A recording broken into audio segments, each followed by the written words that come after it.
ăn chín con là no chưa?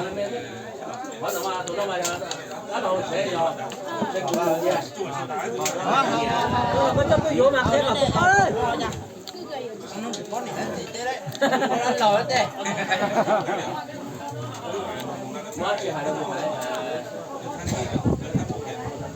Hai đó cái trái ơi.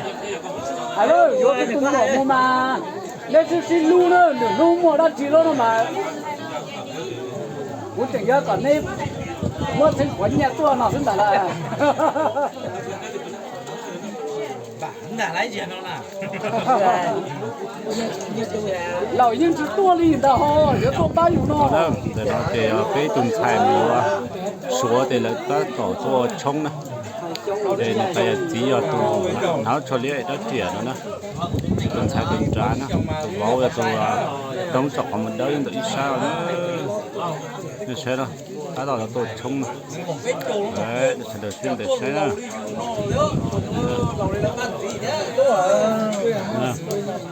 Đây là chỉ bảo nè.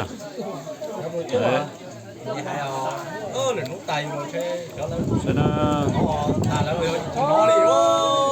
đây là tổ tổ cùng đó. Đi bỏ nó nó có nó thế nào?